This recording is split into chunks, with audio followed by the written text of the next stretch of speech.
What's up, my FY Fly folks out there? How y'all doing? I hope y'all doing all right. Welcome to the FY Fly podcast. My name is Hassan Thomas, aka the kid that did and the man that can, baby.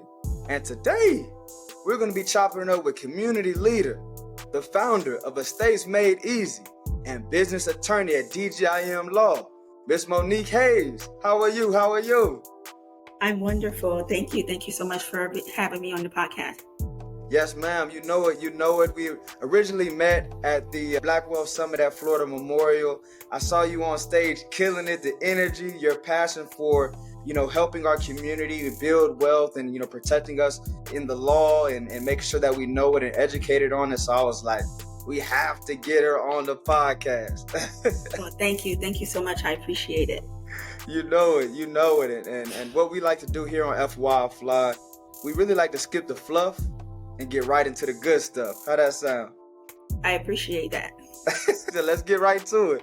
All right. So really what I want to know first is, were you always into law, or was there a turning point in your life where you were like, okay, I can really make change and impact by becoming a lawyer? No, I always knew that I wanted to go to law school pretty early on. I think probably by the time I was in high school, I knew for a fact that I wanted to go to law school. But interestingly enough, I intended to use law school as a pathway to a career in the FBI. I wanted to be an FBI agent for whatever reason. And back then, there were two ways to become an FBI agent. It was either being a pathway as an accountant or as a lawyer. And I thought that I would have a better chance as a lawyer. And so I initially set out to go to law school to use that to transition. By the time I went to law school, I knew myself better. And more importantly, I knew America better. And I realized that I didn't want to, not so much that I didn't want to, but I knew that I didn't have the capacity to serve a state agency to that degree without question.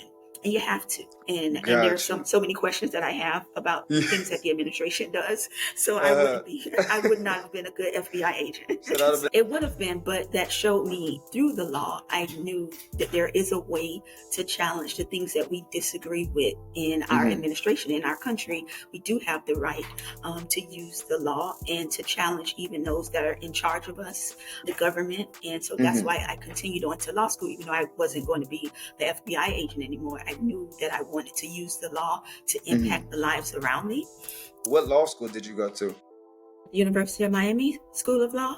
So I'm a native Miamian, and I went to undergraduate school in Tampa at the University of South Florida, and then I returned to Miami at the University of Miami for law school. Okay. And how would you say the transition to, what you learned in law school, how did that transition to you when you actually started practicing it? Was it completely applicable, or was it like, oh man, we didn't like this is not what we really learned in law? Like how did that go? It is a huge transition. In law school, really what you learn is the discipline and a thought process. Oh. But the tools now of a practice, if you're an actual practicing a lawyer, although many people go to law school and don't practice law, but they use those same tools in terms of the discipline and the thought process in business and in other career paths. And so it's still valuable. But in the legal practice, when the things that you learn in law school is just scratching the surface, you learn a lot of technical skills about how to process and understand information, and also how to challenge not only your thoughts, but challenge the thoughts and processes of others. But then when it comes to actually practicing law, there's a lot that goes into it. And then there's also the business of law, which is totally different than practicing law. So that is the technical skill, like, being able to go to court, make arguments, or being able to draft document contracts that protect and reflect the decisions that you reach. That's one thing. But being able to actually, generate business, being able to even down to the point of being able to manage your time, manage the time of your colleagues and your clients. All of those things come into it, but you're not going to learn that in law school unless you're in a practicum, or if you're in a internship or some practical experience outside of the classroom.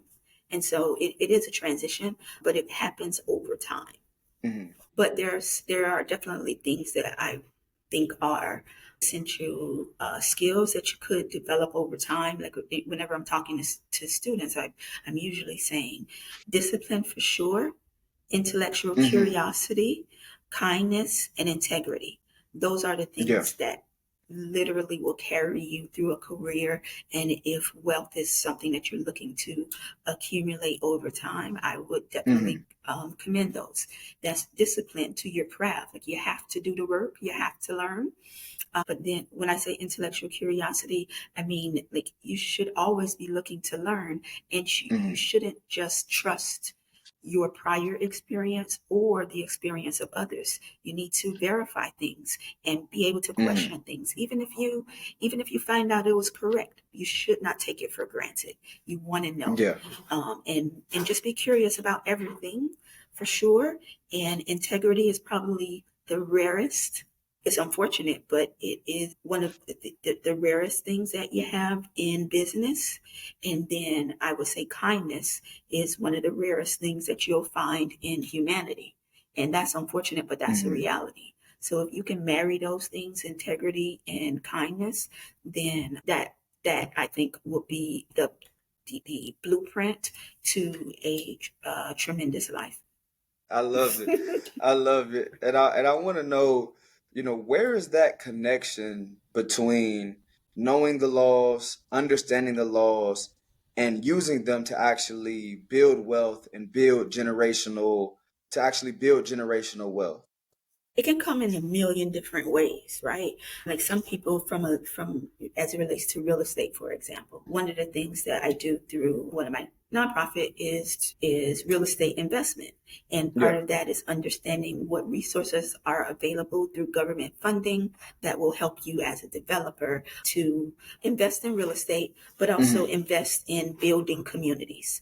And for me, I don't invest in anything that consolidates poverty. So there is, of course, there are resources available for low income tax credit, housing. But for me, from an impact standpoint, I don't just want to invest in projects that are committed solely to low income, meaning keeping people in this box of being below, at, or near the poverty line.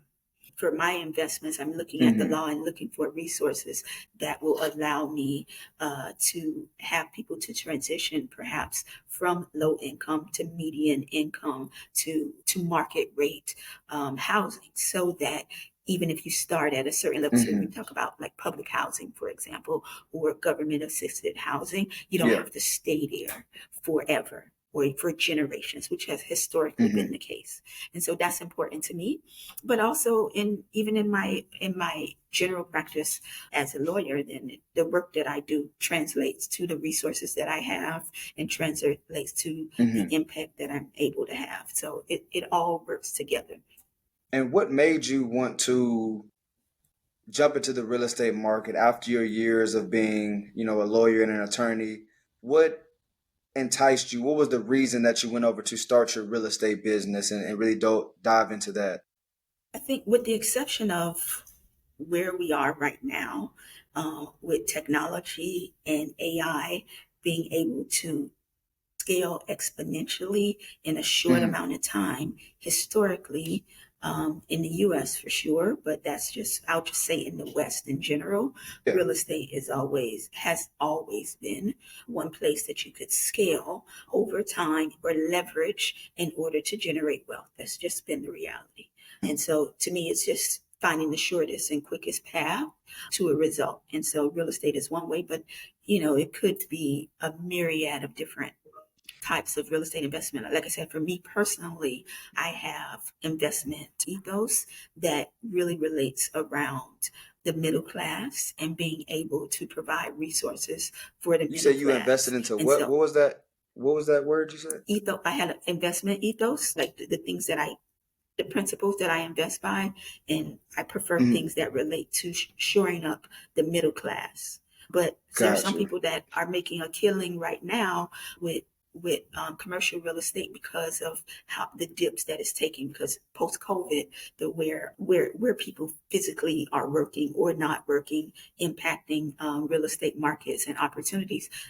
There's plenty of money to be made. It just doesn't align with the things that I where I want to have the impact.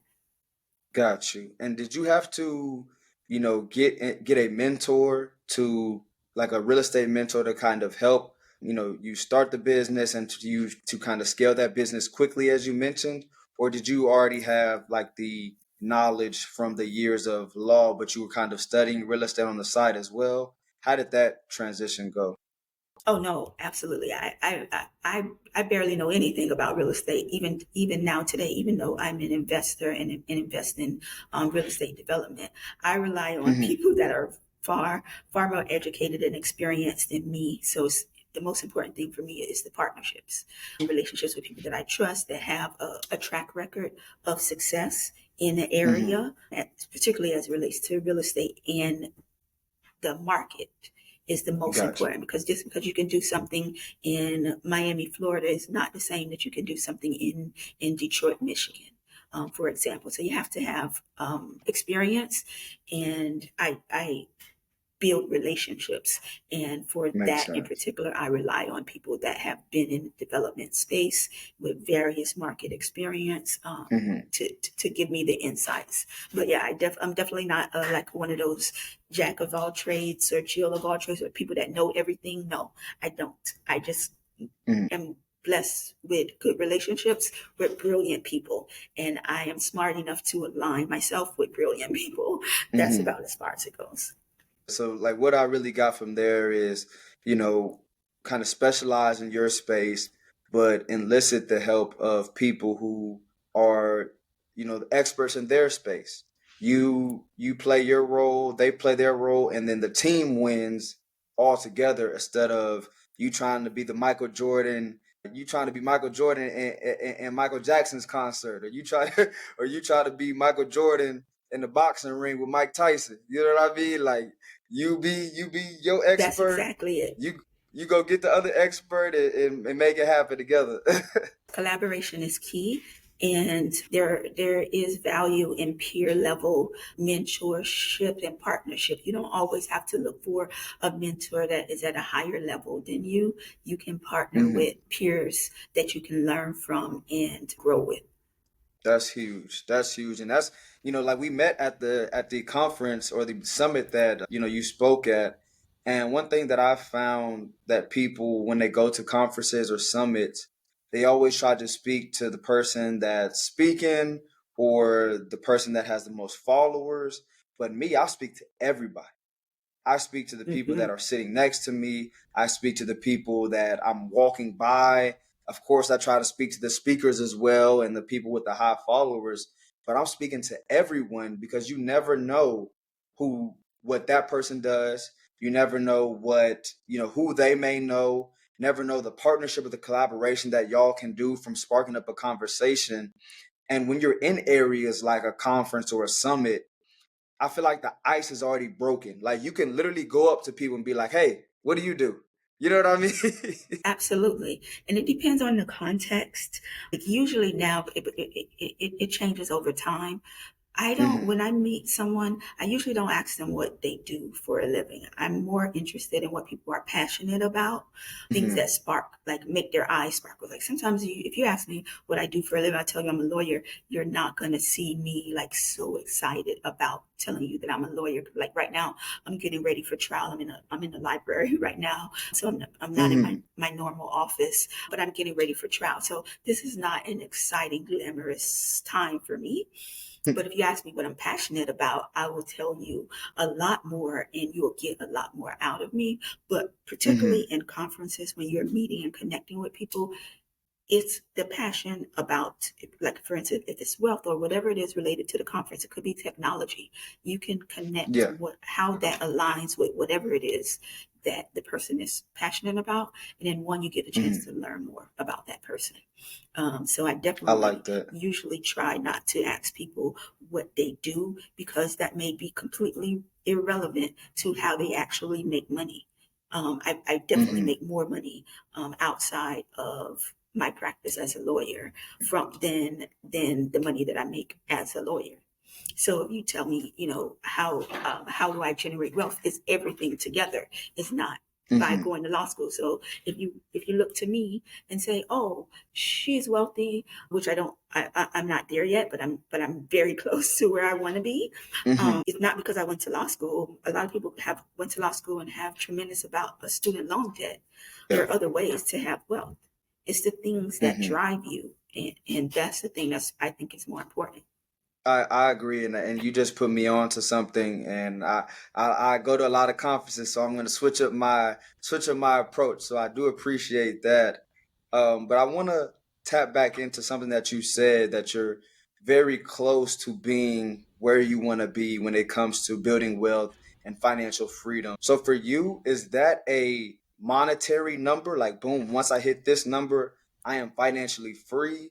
Is that a time freedom, like you have the time and the options to completely do whatever you want? What does that level that you mentioned, what does that look like? It's both, right? And it varies for different people. So what I would say is, whatever it is for you individually, it's okay. Whatever your priority is. So usually when I'm thinking about wealth, I'm not just talking about the dollars and cents. I'm talking about Hmm. the things that actually allows you to have a impact.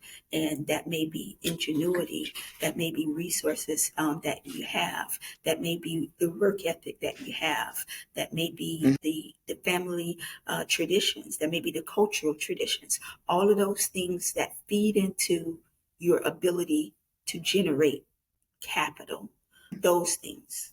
And then what you do with that in terms of prioritizing that, to me, is always get money, get peace, get free. Hmm.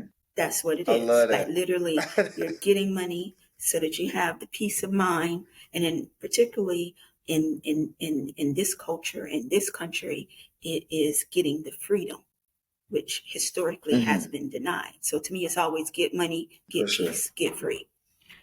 Boom, mic drop right there. I love that. I love that. And I have a couple more questions for you, Monique.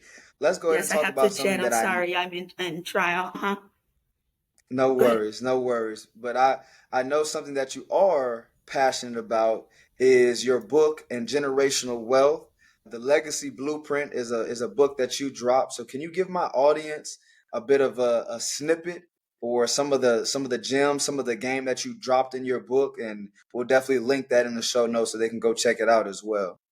Sure. So the book is the blueprint, which is it's a guide book to generating generational wealth. And the idea around the book is to understand how to have a legacy that passes across generations. And so it's the Yes. legacy blueprint, and it's designed around estate planning. But a lot of times people associate estate planning with wealthy. And that's because people have just a disjointed idea about wealth. And you cannot position yourself for wealth without even understanding what it is. So the book has, from a base level, allows you to understand, preserve, and protect the resources that you have now within your Hmm. family, and then how to build on those. But if you're an individual, if you're an entrepreneur, how to make sure that your business is protected. Yeah. If you have business partners, that you have appropriate agreements within the partnership. And then if you have, for instance, we talked before about real estate, if you Hmm. have real estate that you are preserving and protecting the ability to pass on the real estate. But in addition to that, the wealth that is accumulated over time, be that Hmm. equity or be that tax exemption credits, whatever it is, being Yeah. able to preserve that across generations. And from there, being able to have impact. Hmm. And so That's really what the book is about. But a broader point, what happens when you don't have that level of planning? It's Mm-hmm. usually resulting within chaos, within families or within organizations, meaning people will fight over what's left if you don't plan and make clear who you're passing it along to. And that's Mm-hmm. everything. Can you like break down the difference between like 'cause you talked about like the planning. What's the Sure. difference between like the trust and that will? So a will is a legal document, and essentially it says who gets what. Versus a trust, it not only says who gets what, it is a legal entity. And so it can say who gets what, when, and how, right? Mm-hmm. So in that context, you're able to preserve wealth over time and design it in a way that people are receiving and managing wealth according to the values that Mm-hmm. you have and the lessons that you've learned. You're able to incorporate that into a trust that your grandchildren would be able to access versus just Uh-huh. giving them money or giving them access to wealth that they don't know how to manage. Because traditionally, and it doesn't matter across cultures, by the Mm-hmm. third generation, the wealth is lost because they haven't been taught how to preserve it. So should we have both, or it kind of sounded like a trust was better because it goes a little bit deeper, or should we have both of them? It depends, right? Not everyone has a plan and has a plan or has an interest in preserving for a generation. Some people don't have children. Some people don't have other priorities that they need to preserve for. But if Yeah. you do, then it's important to have one that reflects your priorities. So if And when you say you one, you're talking about a prioritize, trust. right? Okay. I'm talking about a plan. So whatever the Mm-hmm. plan is, the plan could include a trust, it can include a will, it can include other types of tools. And Mm-hmm. just having a tool or a plan that responds to your priorities. And that's the thing that you have to take the time with. And those details, you can definitely find out more in the book in terms of just the legacy blueprint book. You can find Mm-hmm. out a little bit more about which tool fits which scenario. But you really have to look at your internal situation and then Mm-hmm. decide which is the best. Understood. Understood. Well, Miss Monique, I got one more question for him. We can't have you on FY Fly and not ask you our famous final question. I'm gonna say two Okay. quotes, and I need you to let me know which one is more accurate in your opinion. All right. The first quote is "More money, more problems." Shout out to Biggie Smalls. And the second one is "Money can't buy happiness." Which one do you believe is most accurate in your opinion? That's hard because I don't fully agree with either of them. Okay, why Um, is that? more, I definitely more money, more problems is true. It's actually accurate, but sometimes you want those problems because there are big money problems that I'll take, right? Yeah, If because you're gonna there's a solve decision. them. Yeah, you will solve them also, but you're in a position to have the impact, right? Because now Gotcha. you have the power. So Mm-hmm. it's true, you have more to deal with, and wealth can be a burden. So yes, I would go with that one being more accurate. And because Okay. the other one, money doesn't buy happiness, I don't know. I don't know that I would say that's true because you can, with money, you can have an impact and you can also fund your joy. And like I told you when we first started, I am a capitalist and I have Mm-hmm. no shame in being a capitalist. I enjoy the fruits of my labor and I'm quite happy when I have money. So, So that money make me happy. Shoot. They say I don't know about yeah, y'all, but I'm pretty happy. yeah, yes. And I'll take those big money problems as long as I have the Mm-hmm. resources to be able to deal with them. And like you mentioned, the solutions to solve them, the power, the network, the education to solve those problems. Because we talked about being believers. God puts you through that test. He puts you through that problem, and at the end of that problem, there's a big reward, there's a big solution, there's a big impact. So, kind of like bigger the problem, what doesn't kill you makes you stronger type feel. Once you break through that big money problem, there's a big impact behind that. So I definitely feel what you're saying on there. So thank you so much, Monique, for joining the show. If you have any final words, any final takeaways, go ahead and also let them know where they can reach you at. So you can reach me on Instagram at Estates Made Easy, or on Facebook or LinkedIn at Monique D. Hayes. I'll be so excited to connect with you and find me. Catch me, of course, on the FYI Fly podcast, and get money, get peace, get free. Boom. Just like that. This was great, Miss Monique. Thank you so much. For all our listeners, take some of those small gems that Miss Monique dropped here today, implement them into your life, and I promise you, those small habits will turn into large results over time. So again, thank you so much. And y'all already know we need y'all to stay safe, stay invested, and stay FYI fly. We'll see y'all next week. Wow, that's